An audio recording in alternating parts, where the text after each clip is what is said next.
నమస్తే, welcome to స్వేచ్ఛ TV. ఈరోజు మనతో పాటుగా రామిడి వెంకటరెడ్డి బీజేపీ సీనియర్ నాయకులు ఉన్నారు.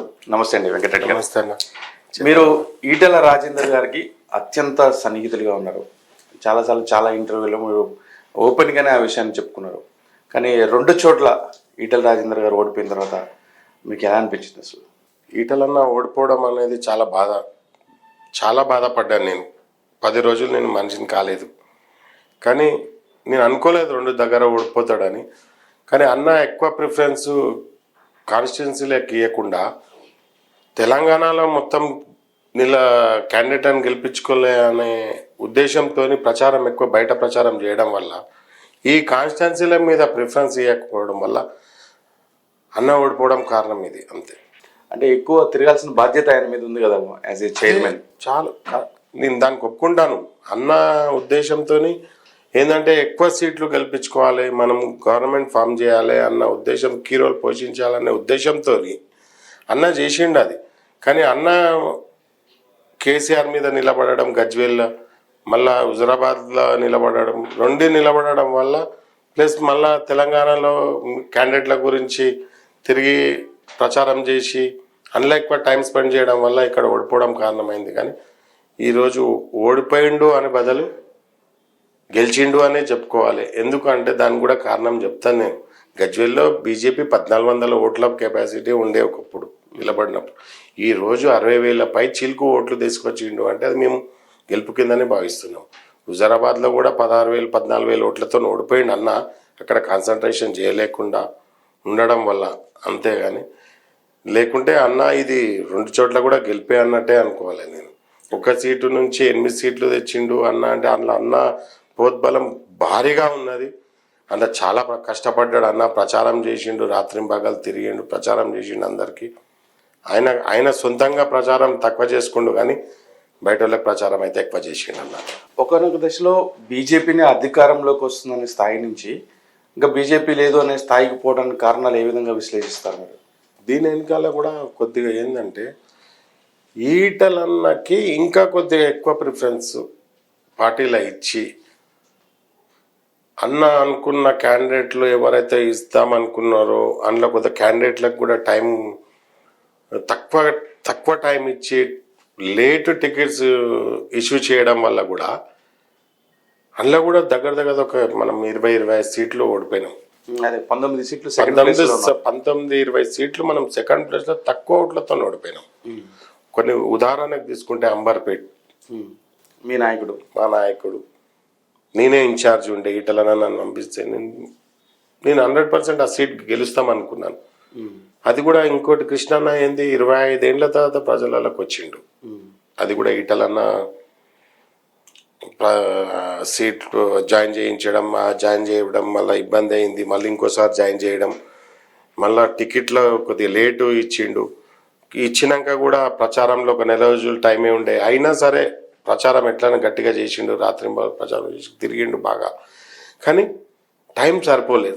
టైం ముందే డిక్లేర్ చేస్తే గిట 100% కృష్ణన్న 15-20 ఓట్లతో అక్కడ ఈటలన్న ప్రచారం జరగలే.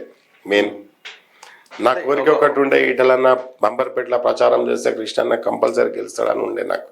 కానీ ఈటలన్నకు అక్కడికి మేము తీసుకురాలేకపోయినాం. అంటే అక్కడ అధ్యక్షుడే ఉన్నారు కదా కిషన్ రెడ్డి గారు. అదే అందు గురించే చెప్తున్నాను కదా, అధ్యక్షుని మీద ఆధారపడి ఉంటుంది.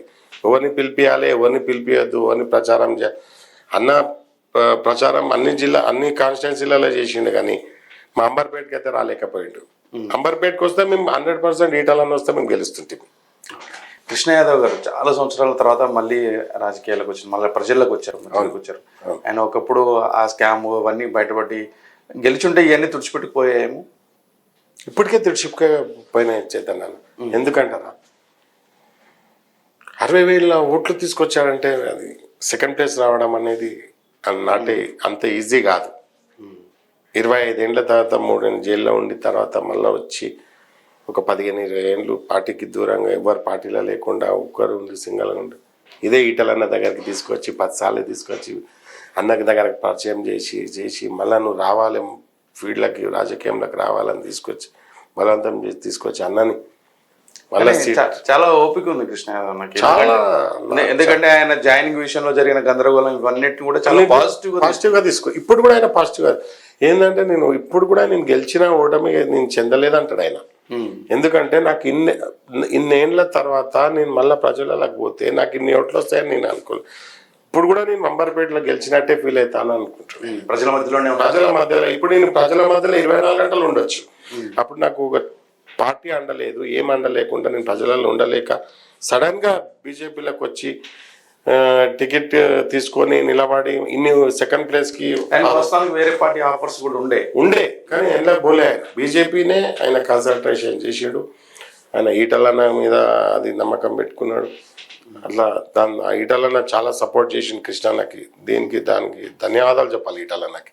నేనైతే హ్యాట్స్ ఆఫ్ చెప్తా ఈటలన్నకి. ఎందుకంటే 25 ఏళ్ళు ఆయన ఉట్టిగున్న ఆయన మనిషిని తీసుకొచ్చి మళ్ళీ అంబర్పేటలో ఈరోజు చేసిండంటే కృష్ణన్న మన ఈటలన్నకైతే నేను బీసీ ముఖ్యమంత్రిని ప్రకటించిన తర్వాత బీజేపీ కృష్ణ యాదవ్ లాంటి వాళ్ళే ఒక యాదవ్ సామాజిక వర్గాన్ని ముందు పెట్టాలని ఆలోచిస్తారు కదా సహజంగా. ఈటలను చాలా సపోర్ట్ చేసిండు కృష్ణ నాకు. ఇంట్లో నేను ఎవరేమనుకున్నా సరే, ఏ లీడర్ బీజేపీలో పెద్ద పెద్ద లీడర్లు ఎవరేమనుకున్నా సరే, కానీ ఈటలన్న సపోర్ట్ లేని కృష్ణన్నకి వాస్తవం మాట్లాడుకోవాలి మనం. ఏదైనా ఉన్నది వాస్తవం, నేనైతే ఉన్నది వాస్తవమే మాట్లాడతా. రైట్. అయితే బీసీ ముఖ్యమంత్రి నినాదం కూడా పనిచేయలేదంటారా? బీసీ ముఖ్యమంత్రి నినాదం ఓవరాల్ గా చాలా మంది గెలవాల్సి ఉండే కదా, ఇంకా గెలవాల్సి ఉండే. అందుకే చెప్పాను కదా చేతనన్న, ఈటలన్న ప్రచారం బీజేపీలో అంత పట్టు మనకి ఏముండే చెప్పండి మీరు. మనకు లాస్ట్ మూమెంట్ లో టికెట్లు ఇష్యూ చేసిరు 1 month లా. తర్వాత మేనిఫెస్టో లేట్ అయింది, అది కూడా పబ్లిక్ లో పోలేదు. బీసీ ముఖ్యమంత్రి అందరికంటే బెస్ట్ మేనిఫెస్టో కానీ మనం ప్రజలకు తీసుకుపోలేకపోయినాం. ఇంకోటి ఏంటంటే ఈటలన్న బీసీ ముఖ్యమంత్రి అని ఈటలన్న అని ప్రకటిస్తే అది వేరే ఉండే అండి. అంటే వేరే వాళ్ళు ఏమని అనుకున్నా నాకు బాధ లేదు. ఈటలన్న ముఖ్యమంత్రి అని ప్రకటిస్తే అది వేరే విధంగా ఉంటుంది. బీజేపీలో సాంప్రదాయం లేదు కదా, పేర్లు ప్రకటించారు కదా. బీసీ అని ప్రకటించడమే చాలా గొప్ప విషయం. నార్త్ కి సౌత్ కి చాలా డిఫరెన్స్. నార్త్ కి సౌత్ కి చాలా డిఫరెన్స్. నార్త్ వేరు. నార్త్ ఎట్లుంటుంది, అమిత్ షా మోడీ వాళ్ళ మీద నడుస్తుంది. మన వరకు వచ్చే వరకు ఏముంటదంటే నాయకుని మీద ఉంటది అన్న. ప్రజలు ఇక్కడ మన తెలంగాణలో నాయకుని మీద ఆధారపడి, సౌత్ ఇండియా మొత్తం నాయకుని మీద. ఇప్పుడు మనం బెంగళూరు కర్ణాటక పోయే వరకు మనం బజరంగాలు తీసుకొచ్చే వరకు అక్కడ పనిచేసిందా? పని చేయలే. నేను ఎట్లా ఉదాహరణ చెప్తున్నా ఒకటి మామూలుగా అంతే. నేను ఏమంటున్నా అంటే ఇక్కడ క్యాండిడేట్ మీద ఆధారపడి ఉంటుంది. మనం అదే వ్యక్తిగా చూసినావా, చంద్రబాబు నాయుడు కానీ, రాజశేఖర రెడ్డి కానీ, తర్వాత వచ్చిన నాయకులు కానీ, తర్వాత కేసీఆర్ కానీ, ఇప్పుడు రేవంత్ రెడ్డి ముందు పెట్టి గెలిచినట్టే కనిపిస్తుంది. కాంగ్రెస్ పార్టీ సోనియా గాంధీ, ప్రియాంక గాంధీ, రాహుల్ గాంధీని ముందు పెట్టి గెలవలేదు కదా. అట్లా మనం ఈటలన్న ముందు పెడితే గిట 100% మనం బీజేపీలో కీ రోల్ పోషిస్తుంటే ఇప్పుడు ఈ మూమెంట్ లా తెలంగాణలో ఎక్కువ సీట్లు వస్తే అప్పుడు కీ రోలే కదండి అన్న. కంపల్సరీ కీ రోల్ పోషిస్తుంటే మనం. కానీ ఎక్కడ లోపం జరిగింది మొత్తంగా ఏం మాట్లాడుకుంటున్నాను మీ బీజేపీ నాయకులు? మేము ఏమంటున్నాము, మనకు వచ్చే ఛాన్స్ పొడగొట్టుకున్నాము అని నేను అంటాను. మనకు వచ్చినది ప్రజలలో మనకు ఉండే బీజేపీ ఆధారంగా, కానీ మనం దాన్ని వినియోగించుకోలేదు.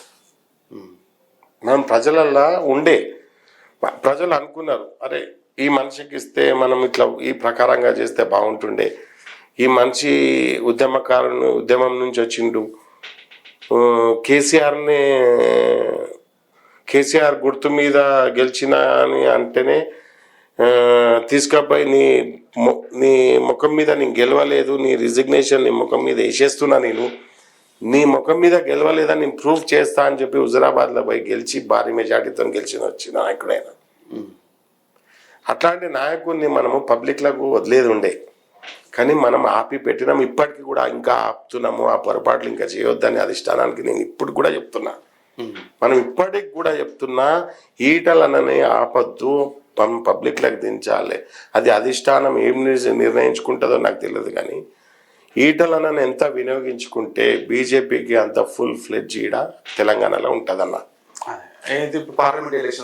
పార్లమెంట్ ఎలక్షన్లో కూడా నేను చెప్తున్నాను కదా, ఇప్పటికైనా లేట్ చేయొద్దు. ఇప్పుడు చేసిన పొరపాటు మళ్ళా ఎంపీ ఎలక్షన్లో చేస్తే మనం బీజేపీకి ఇంకా చాలా కష్టం. అంటే ఈసారి మోదీ అమిత్ షా ఇవే ఉంటుంది, దేశవ్యాప్తంగా బీజేపీ గెలిచే అవకాశం ఉంటుంది కాబట్టి ఈజీగా బయటపడవచ్చు అనేది అభిప్రాయం ఉంది కదా? 100% మీ మాట నేను ఏకీభవిస్తాను. ఎందుకంటే మోడీ అమిత్ షా ఎంపీ ఎలక్షన్లది ఉంటుంది ప్రభావితం. ఎంపీ ప్రజలు కూడా బీజేపీకి వేద్దామని డిసైడ్ అయి ఉన్నారు. బీజేపీకి తెలంగాణలో అయితే కాంగ్రెస్కి వేసినాం, బీఆర్ఎస్కి వేసినాం. మీరు అంతా జిహెచ్ఎంసీలో చూడన్నా, జిహెచ్ఎంసీలో మనం అనుకున్నాం బీజేపీకి గట్టి పట్టు ఉంది, మనం ఒక 4-5 సీట్లు గెలుస్తామని అనుకున్నాం జిహెచ్ఎంసీలో. కానీ మనం జిహెచ్ఎంసీలో ఓడిపోయినాం, మనం ఒక్క సీటు కూడా రాలే మనకు. అంటే ఒక కృష్ణయాదవ్ కాదు, చాలా మందికి ఈ సీట్ల విషయంలో సామాజిక వర్గానికి సంబంధించిన వాళ్ళను, పబ్లిక్ లో ఉన్న వాళ్ళను తీసుకొచ్చి సీట్లు ఇప్పించడానికి ట్రై చేసిండ్రు చాలా వరకు చేసి. అవన్నీ సక్సెస్ అయ్యి వాళ్ళందరూ ఉంటే ఎక్కువ మంది సీట్లు వచ్చాయంటారా? పక్కా పక్కా. ఈటలన్న గెస్ చేసింది కరెక్ట్. మళ్ళీ ఎవరు అడ్డంకి వేసింది నాకు తెలియదు, కానీ ఈటలన్న ముందు వీళ్ళు గెలుస్తారు అని చెప్పి ఈటలన్న ముందు నుంచి ప్రతి జిల్లాకి ప్రతి మండలానికి పోయి ప్రచారం చేసిండు. ఎలక్షన్ కోడ్ రాకముందు నుంచి అన్న అన్ని జిల్లాలలో తిరుగుతుండే. అవును, అన్నెంబటి నేను కూడా తిరుగుతుంటే, ప్రతి ఊర్లు ప్రతి జిల్లా అన్ని తిరుగుతుంటే అక్కడ ఏంది పరిస్థితి అన్నకు అంత గ్రౌండ్ వర్క్ ఏంది అనేది అంత అన్న దృష్టిలో ఉండే.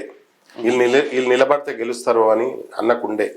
కానీ అన్న అంతవరకు ప్రయత్నం చేసిండు, కానీ వాస్తవానికి అన్నది అది కాలే. వాస్తవానికి తెలంగాణ రాష్ట్ర ఎన్నికల నిర్వహణ కమిటీ అధ్యక్షుడు భారతీయ జనతా పార్టీకి సంబంధించి సీట్లు ఇచ్చే విషయంలో కానీ, ఆ క్యాండిడేట్లకి ఏదైతే పార్టీ నుంచి సపోర్ట్ ఇచ్చే విషయంలో కానీ, ఆ విషయంలో ఈటల రాజేందర్ చెప్పింది జరిగిందా? జరగలే. ఈటల రాజేందర్ అన్న చెప్పింది జరగలే. అధిష్టానం ఈటల రాజేందర్ అన్న చెప్పింది గిట్ట ఇంటే ఈరోజు మనం 40 సీట్లు కొడుతుంటాం. అధిష్టానం వినలేదా, లేకపోతే స్థానికంగా ఉన్న నాయకులు? స్థానిక నాయకుల గురించి అంటున్నారా? అధిష్టానం అంటే కేంద్రంలో కేంద్రం అన్నకు సపోర్ట్ ఉండే, కేంద్రంతో అన్నకు మంచి సత్సంబంధాలు ఉండే. కానీ మన రాష్ట్ర నాయకులతో కొద్దిగా విభేదాలు వచ్చి మనం నష్టపోయినాం చాలా. పార్టీ నష్టపోయింది. అదే మనం నష్టపోయినాం అంటే నేను బీజేపీ నాయకుడిని, నేను కూడా నష్టపోయినా ఆ విధంగా కలిస్తే. అంటే ఆ విభేదాలని మీ పార్టీ కంట్రోల్ చేసుకోలేకపోయిందా? కంట్రోల్ చేయలేకపోయింది అధిష్టానం. అది లోపమే కదా, చాలా పెద్ద లోపం. దానివల్ల మేము ఈ రోజు మేము తెలంగాణలో చాలా నష్టపోయాం. మళ్ళా కూడా ఈటల రాజేందర్ అన్న వల్ల ఈ బీసీ ముఖ్యమంత్రి తీసుకొచ్చడం వల్ల దాన్ని కొద్దిగా తెలంగాణలో ఈటలన్న ప్రచారం చూసిన తర్వాత ఏదైతే ఓటింగ్ పర్సంటేజ్ 14% ఏదైతే వచ్చింది చూడండి, అది నేను ఎప్పటికైనా ఎవ్వరేది కాదన్నా నేను ఈటలన్న వల్ల వచ్చిందన్న ఒప్పుకుంటా. పర్సంటేజ్ ఆఫ్ ఓట్స్ 8 సీట్లు, ఇంకో 18 సీట్లలో సెకండ్ ప్లేస్ వచ్చినాం మనం. 18 సీట్లలో 18 + 8 కలిపితే నేతనే మనకు 26 సీట్లు. కీలకమైన కీ రోల్ పోషిస్తుంటే అవును, కీ రోల్ పోషిస్తుంటే కానీ మనమే చేతులారా చెడగొట్టుకున్నాం. అదే అమిత్ షా గారు కానీ, మిగతా నడ్డా గారు కానీ, మిగతా కేంద్రం నుంచి వచ్చినటువంటి సంతోష్ జీ లాంటి వాళ్ళు కానీ చాలా మంది ఇదే మాట అన్నారు, మాకు అవకాశం వస్తుంది, మేము కీ రోల్ పోషించబోతున్నాం అని అన్నారు. కానీ ఇక్కడికి వచ్చే వరకు, లోకల్ రాజకీయం వచ్చే వరకు, తెలంగాణ స్టేట్కి వచ్చే వరకు రాజకీయం చేతన్న ఒక మాట చెప్తా, అధిష్టానం ఇక్కడ ఒక మాట చెప్పి ఢిల్లీకి వెళ్ళిపోతుంది. మనం ప్రతి మాట ఢిల్లీకి పోయి చెప్పలేము కదా. ఎగ్జాక్ట్లీ, ప్రతి మాట పోయి చెప్తామా? మనమేమో మనం మాట్లాడింది వాళ్ళకి తెలుగులో మాట్లాడింది వాళ్ళకి అర్థం కాదు. మేము ఇక్కడ ప్రెస్లో ఇప్పటికైనా మీ బాధని చెప్పుకోగలిగారా ఎవరికైనా పార్టీలో? వింటున్నారా? ఇప్పటికీ వింటలేరు మా బాధ. ఇప్పటికీ కూడా రాంగ్ కామెంట్స్ పెడతానే ఉంటారు మా మీద. దాన్ని కంట్రోల్ చేసే వ్యవస్థ లేదు. క్రమశిక్షణ కమిటీ ఉండాలి, దానికి ఒక కమిటీ ఇవ్వాలి. ఎందుకు ఇట్లా అవుతుంది? బీజేపీ క్రమశిక్షణ కలిగిన పార్టీ, క్రమశిక్షణ గల పార్టీ కరెక్టే వచ్చేదన్న. కానీ దీన్ని వెనకాల ఇప్పుడు చూడండి, రోజు సోషల్ మీడియాలో ఈటల రాజేందర్ అన్న గురించి ఘోరంగా పెడతారు. దాన్ని ఎవరన్నా కంట్రోల్ చేయగలిగిర్రా? ప్రెసెంట్ వరకు కూడా పెడతారు. ఎవరన్నా కంట్రోల్ చేయగలిగిర్రా? ఈటలన్న ఓడిపోవడం మాకు సంతోషం అనిపించింది అని అంటే మనం బీజేపీ వాళ్ళమే అనుకుంటే పబ్లిక్ ఏం మెసేజ్ ఇస్తున్నాం? మనం ఈటల వల్లనే ఓడిపోయినామని కూడా చెప్తున్నారు. ఈటల వల్లనే మేము ఓడిపోయినాం. అరే ఈటల వల్లనే నీకు 8 సీట్లు వచ్చినాయి, ఈటల వల్లనే నీకు 14% ఓటింగ్ పర్సంటేజ్ పెరిగింది. మిమ్మల్ని ఎవరు గుర్తుపడతారు? ఉద్యమకారుడు కేసీఆర్ ముఖం మీద లెటర్ వాడేసి రిజిగ్నేషన్ లెటర్ వాడేసి పోయి సొంతంగా నిలబడి కొట్లాడినోడు 25,000 ఓట్లతో గెలిచినోడు కోట్ల రూపాయలు ఖర్చు పెట్టి దళిత బంధు ఏడ ప్రకటించిండు. హైదరాబాద్ లో ఎవరు చేస్తున్నారు ఈ ప్రచారం అంతా? ఎవరు చేస్తున్నారు? అదే అదే నేను ఇప్పుడు అధ్యక్షుడు ఉన్నాడు, ఇది ఎవరు చూడాలి? పార్టీ అధ్యక్షుడి ఆధ్వర్యంలో ఉంటది ఇది. పార్టీ అధ్యక్షుడికి కంప్లైంట్లు పోలేదా? పోయినాయి. ఇట్లా మెసేజ్లు పెడుతుంటే అధ్యక్షుడు క్రమశిక్షణ చర్య తీసుకోవాలి. ఓపెన్ సోషల్ మీడియాలో కనిపించేదే కదా, ఓపెన్ కామెంట్లు ఓపెన్ ఉన్నాయి కదా, అదే ప్రతి ఒక్కరికి తెలుస్తుంది కదా. ఇట్లా పెడుతున్నాను బాధపడుతున్నారు కదా, చాలా బాధతో ఓపెన్ కూడా అయినట్టు. ఓపెన్ అవ్వాల్సి వస్తుంది అన్న. అయినారు కూడా, ఎవరు పెడుతున్నారని కూడా చెప్పారు. అవును, బండి సంజయ్ మనుషులు పెడుతుర్రు. ఇప్పుడు చెప్తున్నా నేను, బండి సంజయ్ మనుషులు పెడుతుర్రు. బండి సంజయ్ అని అంటే నాకు కోపం ఏం లేదు, కానీ పార్టీ నష్టపోతున్నాం ఈడ. పార్టీ నష్టపోతుంది. బండి సంజయ్ అన్న కంట్రోల్ చేయాలి, అది చెప్పలేకపోతు. అలా బండి సంజయ్ నాకు తెలిసి చేస్తుర్రా తెలియక చేస్తుర్రా ఆ విషయం మీకు వాళ్ళకే తెలియాలి. ఘోరమైన కామెంట్స్ అయితే సోషల్ మీడియాలో పెడుతుర్రు, అది మంచి పద్ధతి కాదు అంటున్నా నేను. ఏం చేస్తారు మరి? ఏం చేస్తామన్నా, ఏం చేస్తాం? అది హైకమాండ్ చూడాలి, అధ్యక్షుడు చూడాలి. కంట్రోల్ చేసేది వాళ్ళు చేయాలి. కంట్రోల్ ఎవరు చేయాలి? కంట్రోల్. ఇవన్నీ పక్కన పెట్టినా రాజేందర్ ముందుకు వచ్చి మళ్ళీ చెప్పినట్టుంది కదా, ఈ సోషల్ మీడియాలో కామెంట్స్ అన్ని ఆపేయండి అని. ఆయన తరపు నుంచి ఆయన ట్విట్టర్ లో చూసినాం. మా తరపు నుంచి మేమేం ఇప్పుడు ఒక మనిషి ఈటలన్న గురించి ఘోరమైన కామెంట్స్ పెడితే మేమేం కామెంట్స్ పెడతలేమన్నా, మేము చూసి ఊరుకుంటున్నాం. ఈటలన్న మనస్తత్వం ఎట్లాంటిది అంటే, ఆ కామెంట్ పెడుతుండన్నా అని మేము పోయి చెప్తే, అన్న ఇట్లా కామెంట్స్ పెడుతుర్రు అన్నా మీ మీద అంటే, ఏలే ఏం పెట్టని ఏం కాదులే చూసుకుని ఊరుకోండి అన్నట్టు మాట్లాడతాడు. మాకు అది బాధ అనిపిస్తుంది అన్న. అన్నకి ఏమనిపిస్తుందో మాకు తెలియదు, కానీ మాకు బాధ అనిపిస్తుంది అట్లా కామెంట్స్ పెడితే. ఒకసారి ఆ కామెంట్స్ చూడండి, సోషల్ మీడియాలో ఏం పెడుతుర్రు, ఎక్కడ ఎవరు పెట్టిస్తుర్రు, ఏంది అనేది అధ్యక్షుడు ఆలోచించి మనం చెప్తున్నా. నేను ఆలోచించుకోవాలి, లేకపోతే వచ్చే పార్లమెంట్ ఎలక్షన్ నేను చెప్తున్నా కదన్న. ఇప్పుడు గిట అధ్యక్షుడు ఏం స్టెప్ తీసుకోకుంటే గిట పార్టీ చాలా నష్టపోతుంది. అంటే అధ్యక్ష సంబంధించినటువంటి ప్రమాణ స్వీకారోత్సవ కార్యక్రమంలోనే నెగిటివ్ కామెంట్స్ పెట్టిండు. నా మీద చేసినట్టు హైకమాండ్ కి పోయి చెప్పినట్టు ఈ కిషన్ రెడ్డి మీద చేయకండి అని కూడా ఓపెన్ గా చెప్పిండు. అది కిషన్ రెడ్డి ముందు అన్న ముందటే చెప్పిండు స్టేజ్ మీద. అది అందరు విన్నారు, ప్రజలు. కాంగ్రెస్ పార్టీలోకి పోయిన చాలా మంది నేతలు కూడా రకరకాల విమర్శలు చేసి, అంటే పార్టీలో ఉన్నప్పుడు ఎట్లాంటి క్రమశిక్షణ తీసుకోలేకపోయింది. మనం ఈ పార్టీ ఏం చేసింది, ఇప్పుడు వాళ్ళ మీద అంటే పక్కన పెట్టనా, ఇంత పెద్ద ఉద్యమకారుడు, ఇంత కష్టపడి పార్టీని తీసుకొచ్చిండు, ఇంత పెద్దగా అది చేసిండు. హైకమాండ్ అమిత్ షా గారు కానీ, మోడీ గారు కానీ, లడ్డా గారు కానీ ఈయనకు మంచి అది చేస్తారు. అది చేసినప్పుడు మీరు ఈ అన్నని వినియోగించుకోకుండా పోయి మీదికి వెళ్ళి అన్న మీద కామెంట్ పెట్టడం తప్పు. అసలు ఎందుకు పెట్టాలి కామెంట్ చెప్పన్నా నాకు? ఎందుకు పెట్టాలి? ఇప్పుడు చేతన్ అన్నకు వెంకటరెడ్డి అన్నకు పడకుంటేనే కామెంట్స్ వస్తాయి కదా, లేకుంటే ఎందుకు వస్తాయి కామెంట్స్? ఇప్పుడు చేతన్ అన్న వెంకటరెడ్డి అన్న గురించి కామెంట్ పెట్టిమంటేనే నాకు మీద నువ్వు కామెంట్ పెడతావు. ఒక కామెంట్ పెట్టినప్పుడు నువ్వు దాని మీద చర్య తీసుకుంటే ఈ రోజు ఈ కామెంట్స్ రావు కదా. ఎగ్జాక్ట్లీ, అంతేనా కాదా అన్న? చెప్పండి, మీరే చెప్పండి. ఆ పార్టీ క్రమశిక్షణ ఉండాలా లేదా?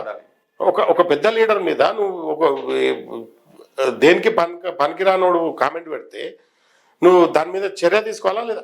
ఈ సోషల్ ఒక మాట చెప్తానన్నా, కేటీఆర్ మొన్న ఒక 2 రోజుల ముందట ఒక మాట చెప్పిండు, నేను సోషల్ మీడియా యూట్యూబ్ ఛానల్స్ వల్ల ఓడిపోయినాము అని చెప్పిండు.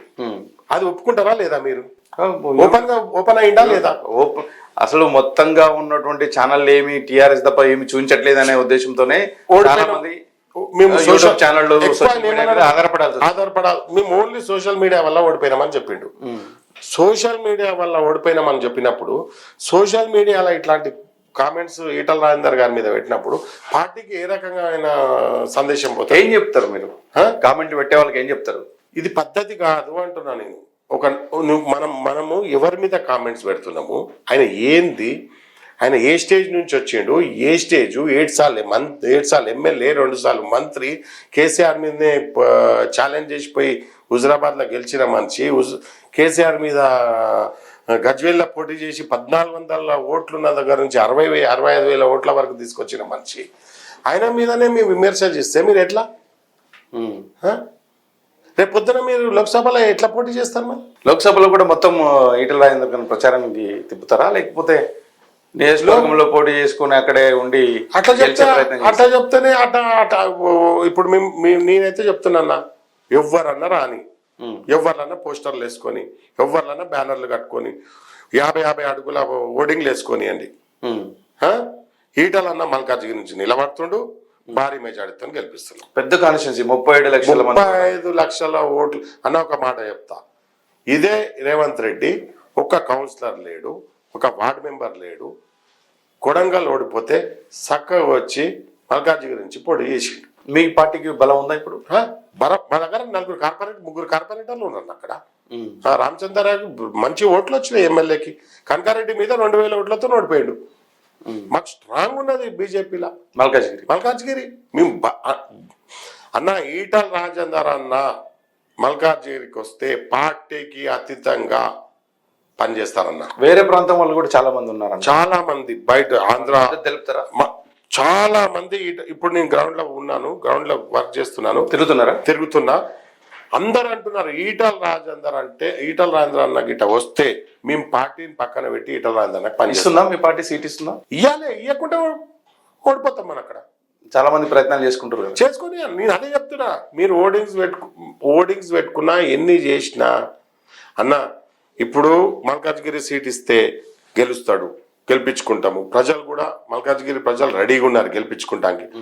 ఢిల్లీకి పోయింది అనుకోండి, 100% మోడీ క్యాబినెట్ లా ఈటల రాజేందర్ మంచి క్యాబినెట్ ర్యాంక్ దొరుకుతుంది. దొరికినప్పుడు మనం స్టేట్కి వచ్చినప్పుడు కిషన్ రెడ్డి ఎట్లయితే చేస్తుండ్రో అట్లనే స్టేట్కి వచ్చినప్పుడు మనం రేపు పొద్దున 5 సంవత్సరాల తర్వాత గవర్నమెంట్ ఫామ్ చేసేది కంపల్సరీ ఉంటుంది.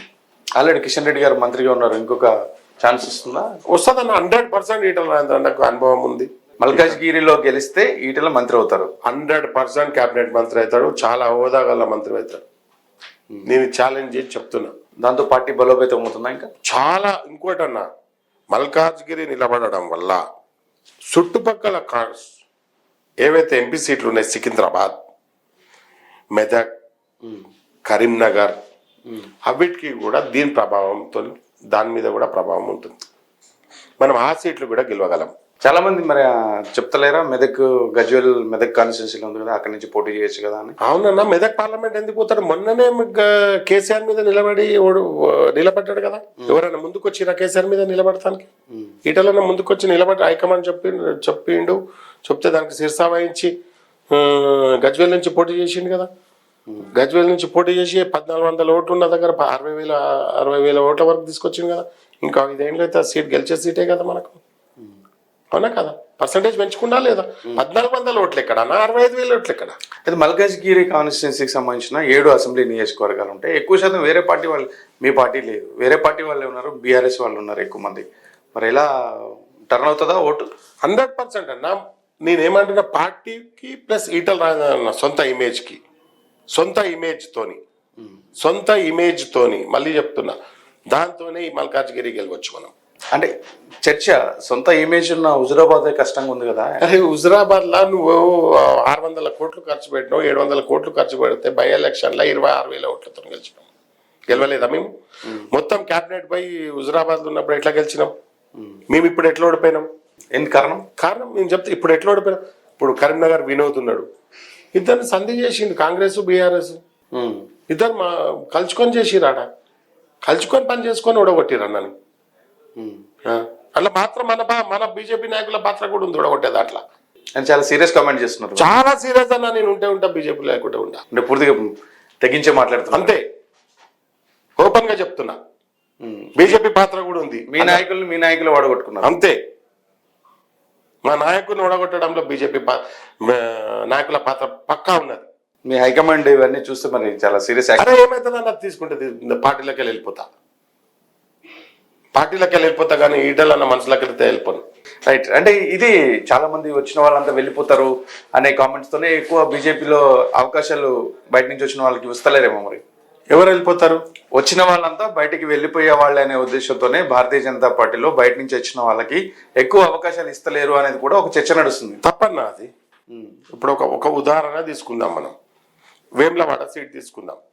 తులమ్మ 2 సంవత్సరాల నుంచి ప్రచారం చేస్తుంది అక్కడ. ఇచ్చిరా సీటు, గెలిచే సీటు తులామని నిలబడితే అక్కడ. ఓకే, బీఆర్ఎస్ లకు పోయిండొచ్చు, నాకు సంబంధం లేదు ఆ నాయకురాలతో, కానీ ఆమెకు అక్కడ ఇస్తే గెలిచే సీట్ అది. గెలిచే సీట్ మనం బొడగొట్టుకున్నామా లేదా? 2-3 సీట్ల బొడగొట్టుకున్నామా లేదా? పాత జిల్లాకు సంబంధించినవి బొడగొట్టుకున్నామా లేదా? మీరు ఇక్కడికి వచ్చే వరకు రవికుమార్ యాదవ్, భిక్షపతి యాదవ్ కొడుకు, ఆయనకి ఎప్పుడు అనౌన్స్ చేసిరన్నా సీటు? రేపు నామినేషన్ డేట్ అన్నప్పుడు ఇవాళ టికెట్ డిక్లేర్ నామినేషన్ ఇచ్చి బీఫామ్ ఇస్తే ఆయన ఎట్లా గెలుస్తాడన్నా? అదే నువ్వు 2 నెలల ముందు రవికుమార్ యాదవ్కి టికెట్ ఇస్తే 50,000 మెజార్టీతో రవికుమార్ యాదవ్ గెలుస్తుండే. ఎందుకో మరి ఆలస్యం. అది పొరపాటు ఎవరిది? ఒకసారి మనం ఆత్మ పరిశీలన చేసుకోవాలి. జరుగుతుందా ఆత్మ పరిశీలన? మీ అదే అంటున్నా నేను, ఆత్మ పరిశీలన చేసుకోవాలి. ఇప్పుడు మీరు టీవీ ద్వారా చెప్తాను నేను నాయకులకి, బీజేపీ నాయకులకి, మీరు ఆత్మ పరిశీలన చేసుకోండి. లేకుంటే ఎంపీ ఎలక్షన్ లో చాలా మూల్యం చెల్లించుకోవాల్సి వస్తుంది, చాలా మూల్యం చెల్లించుకోవాల్సి వస్తుంది. కానీ 10 సీట్లు మావే అని 10 మావే అన్నప్పుడు ఇట్లాంటి కామెంట్లు, ఇట్లా నువ్వు నిలబడితే నేను ఓడగొడతా, నీకు సీట్ రావద్దు నేను నిలబడతా అన్నా, నువ్వు నిలబడతావు ఇక్కడ నిలబడతావు. మొన్న అమిత్ షా గారు మరి మీ నాయకులకి కొద్దిగా చెప్పినట్టున్నారు, అందరు కలిసి పని చేయండి అని చెప్పిండన్నా. పనిచేస్తా ఇద్దరు కలిసి ప్రెస్ మీట్ పెట్టమని చెప్పిండ్రు. ఈటలని ఒకరు ప్రెస్ మీట్ పెట్టిరు. ఇంకో నాయకుడు ఉన్నాడు అక్కడ, ఉన్నాడా? అమిత్ షా మాట ఏమన్నా మరి ఇట్లా కలిసిపోయే అవకాశం ఉందా? అదే ఇప్పటికీ నేనేమంటున్నా, ఇప్పటికీ కూడా ఇంకా టైం ఉంది, ఇప్పటికీ కూడా ఇంకా టైం ఉంది. పార్టీని చక్కదిద్దుకునే టైం ఇంకా ఉంది. రైట్. ఇప్పుడు ఈ చక్కదిద్దుకోలేకపోతే మళ్ళీ గతంలో కాంగ్రెస్ ఏ పొజిషన్ అయితే వచ్చినామో అదే పొజిషన్కి వస్తాం. ఏ పార్టీల మధ్యలో పోటీ ఉండబోతుంది పార్లమెంట్ లో? Congress, BJP? Only BJP versus Congress పోటీ ఉంటుందన్న, బీఆర్ఎస్ దేముండదు. నిన్న కేటీఆర్ కేటీఆర్ ఇటారు అంత గొలిగొట్ట నా కేటీఆర్ తో ఏమి కదా. బీఆర్ఎస్ 3rd పొజిషన్ ఉంటది, కాంగ్రెస్ వర్సెస్ బీజేపీ ఉంటది. కాంగ్రెస్ వాళ్ళు కూడా కష్టపడతారేమో. రేవంత్ రెడ్డి ముఖ్యమంత్రి చేసినందుకు రాహుల్ గాంధీకి ఏమన్నా కష్టపడతారు. రాహుల్ గాంధీకి ఎక్కువ సీట్లు రావాలని ఆయన ట్రై చేస్తాడు. బీజేపీలు ప్రజలు, తెలంగాణ ప్రజలు బీజేపీకి ఓటేయాలి, నేషనల్ పార్టీకి ఓటేయాలని డిసైడ్ అయి ఉన్నోళ్ళు డిసైడ్ అయిన దాన్ని ఖరాబ్ చేసుకుంటే గిట్ట మనం ఖరాబ్ అయిపోతాం. కానీ కాంగ్రెస్ అధికారంలో ఉంది కదా, ఎక్కువ అడ్వాంటేజ్ ఏమన్నా రాష్ట్రం? ఎంత అధికారం ఉందన్న, మా పర్సంటేజ్ పెరిగింది. మేము ఇంకా ఇప్పుడు 14% వచ్చినాం. రేపు పొద్దున ఎంపీ ఎలక్షన్ లో 35-36% తో మేము గెలుస్తున్నాం. ధీమా అయితే వ్యక్తం చేస్తున్నారు. ధీమా కాదన్నా, ఉన్న వీళ్ళు సరిదిద్దుకోకుంటే కాంగ్రెస్ ఛాన్స్ తీసుకుంటది. అది సహజమే కదా. వీళ్ళు బీఆర్ఎస్ ఏం గెలవదు, బీఆర్ఎస్ పక్కన పెట్టండి. బీజేపీ ఇప్పుడు సరిదిద్దుకోకుంటే, సరైన క్యాండిడేట్లకి ఇట్లా టికెట్లు ఇవ్వకుంటే బీజేపీ చాలా నష్టపోతుంది. కానీ అంటే బీఆర్ఎస్ గురించి మీరు అన్నారు కాబట్టి, నిన్న కేటీఆర్ మిగతా మంత్రులు, మాజీ మంత్రులు మాట్లాడుతూ కేసీఆర్ ని ముఖ్యమంత్రిగా చూడలేకపోయినందుకు, ఆయన చేసుకోలేకపోయినందుకు తెలంగాణ ప్రజలు బాధపడుతున్నారు. ఏం బాధపడతలేదన్నా, ఏం బాధపడుతుంది, చాలా సంతోషం. ఒకడు ఈటల రాజేందర్ ఓడిపోయినందుకు హుజరాబాద్ ప్రజలు, గజ్వేల్ ప్రజలు బాధపడుతుండొచ్చు, కానీ కేసీఆర్ ఓడిపోయినందుకు ఎవరు బాధపడతలేరు. కానీ మీ మొదటి లక్ష్యం అయితే నెరవేరినట్టుంది. ఈటల రాజేందర్ గారు ఓడిపోయినా కేసీఆర్ మమ్మల్ని గంటే, మమ్మల్ని మేమేం చేయకున్నా, మా ఈటలన్న ఏం చేయకున్నా, మా భూదందాలని చెప్పి, అదని చెప్పి, ఇదని చెప్పి అన్ని అభండాలు మా మీద మోపి బయటికి వెళ్ళగొట్టిండు మమ్మల్ని. మా సొంతంగా మేము బీఆర్ఎస్ పార్టీలోకి వెళ్ళి బయటికి రాలేదు. ఆయన వెళ్ళగొడితే మేము బీజేపీ మమ్మల్ని మాకు అండ ఇచ్చింది బీజేపీ, మేము ఒప్పుకుంటాం. బీజేపీ మాకు అండ ఇచ్చింది, కానీ ఈటలన్న మా ఏదైతే కష్టానికి ఫలితం దక్కలేదో అదే బాధపడుతున్నాం మేము. ఆయన ఇంకా కొద్దిగా ప్రోత్సహిస్తే గిట మేము ఇంకొక 19-20 సీట్లు గెలుస్తుంటామన్నా. ఇది సత్యంగా చెప్తున్నా నేను. 19 గెలిస్తే వేరే విధంగా ఉంటుంది, వేరే 27-28 సీట్లు వస్తుంటే మేము కీ రోల్ పోషిస్తుంటామన్నా. అయితే అంటే ఈ కామెంట్లో భాగంగానే కాళేశ్వరం గురించి వచ్చింది. మీ పార్టీ నుంచేమో సిబిఐ ఎంక్వైరీ అంటారు, వాళ్ళ పార్టీ నుంచేమో సిబిఐ ఎంక్వైరీ వేసి కేసీఆర్ని తప్పించాలనుకుంటున్నారా అని వాళ్ళు ఉండొచ్చు అన్న. బీజేపీ అయితే ఇప్పుడు కిషన్ రెడ్డి గారు అధ్యక్షుడు గారు అయితే ఓపెన్ గా చెప్పారు, ఏమని, మీరు అంగీకరిస్తే మేము సిబిఐ ఎంక్వైరీ చేస్తాము అని అన్నారు. అలా అట్లాంటప్పుడు కాంగ్రెస్ ముందుకు రావాలి, లేకుంటే బీఆర్ఎస్ కాంగ్రెస్ ఒకటే అనుకోవాలి. కానీ వాళ్ళు ప్రచారం చేశారు ఎన్నికల్లో, పోయిందన్న, బీఆర్ఎస్ బీజేపీ ఒకటి, అది పోయింది పబ్లిక్ లకు. మనం దాన్ని ఎక్కువ ఫోకస్ చేయలేకపోయినాం, అది ఫోకస్ చేయలేకపోయినాం మనం. అది మన తప్పు. అదే ఈ ఎంపీ ఎలక్షన్స్ కోసమే కలిసిపోయారనేది కదా. ఇప్పుడు బీజేపీ ఎప్పుడు ఎవరితో కలవలేదన్న. బీజేపీ ఒక్క ఎమ్మెల్యే ఉన్నా అట్లనే ఉన్నాడు.